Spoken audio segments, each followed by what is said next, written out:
Hello readers, viewers, lovelies, I am Amy and I am 29 and I am from Yorkshire in the UK.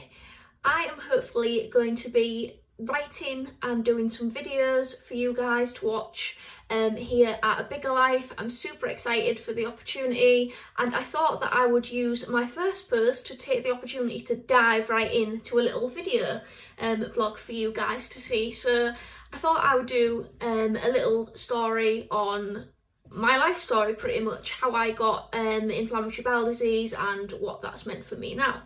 So I was actually diagnosed with Crohn's disease, which is a form of inflammatory bowel disease, when I was about 7 years old. I was quite poorly from as young as I can remember, really. I suffered with malnutrition a lot, lots of things to do with my stomach. I found it very hard to put on weight. I actually missed out on my first year of junior school pretty much due to being in hospital, having all these tests before and around when I got my Crohn's disease diagnosis. I'm now 29. I had a permanent ileostomy, a stoma formed in 2011. I call my little sidekick Stacey Stoma. She's here, you can't see her at the moment, she's under my clothes. And just looking at me, you wouldn't be able to tell that I have a stoma bag, but I raise a lot of awareness and I like to educate people and help people on their journeys, whether it be with their mental health, their bowel disease, their stoma, or all those things intertwined over on my Instagram. I absolutely love helping others. I do most of it for free in my spare time, and my Instagram is at IBD Warrior Princess if you want to check me out or you want to talk. That sounded really weird, you want to check me out. I mean, if you want to check it out, head over there, feel free to drop me a message. You can also email me, ibdwarriorprincess@gmail.com.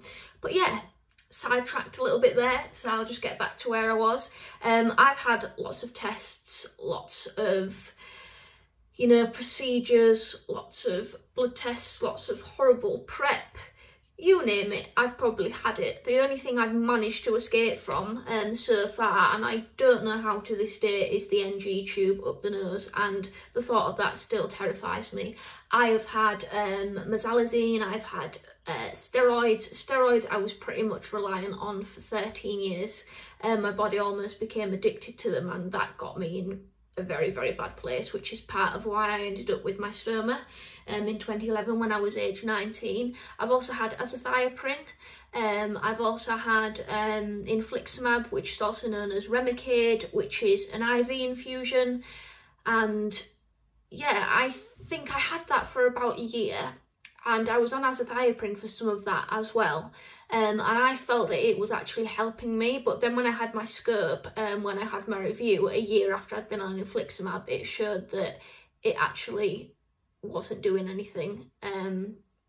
My Crohn's was too far gone, really, it was too severe, and I started suffering with really, really bad joint pains and just feeling under the weather, like I was coming down with something towards the end of that time on infliximab. So I got taken off that. I went on to infliximab because my liver levels had gone up when I was on azathioprine. That wasn't working, so basically I got told that infliximab was like the last resort, like last measure for me, before I ended up with surgery. I got told I wasn't a candidate for the J pouch because of how severe my Crohn's disease was in my rectum and my anus. I had a lot of Crohn's just outside my bum. I had skin tags, I had ulcers, I leaked a lot of mucus, a lot of blood. I was losing control of my bowels more and more as the years went on. And to be honest, yeah, stoma surgery was hard. It was the hardest period of my life going through the recovery of that, especially the week or two afterwards. I felt the first few days feeling really, really suicidal. I actually begged to die at one point because I was being sick a lot after my surgery, and I have a really bad phobia of being physically sick. I don't like it, I don't cope with it very well, it makes me very panicky, but I can safely say, looking back now, that I would go back to those 2 weeks of what I call hell and do them all again to feel how I feel now. Now, I'm actually going to end this here because we're nearly 5 minutes in, but I thought in future posts I can tell you a little bit more about my story, and next time I'll tell you more about my stoma and what it has done for me and really what I think. But I always say, you earn your stoma bag, it doesn't earn you. Tune in next time. Bye guys.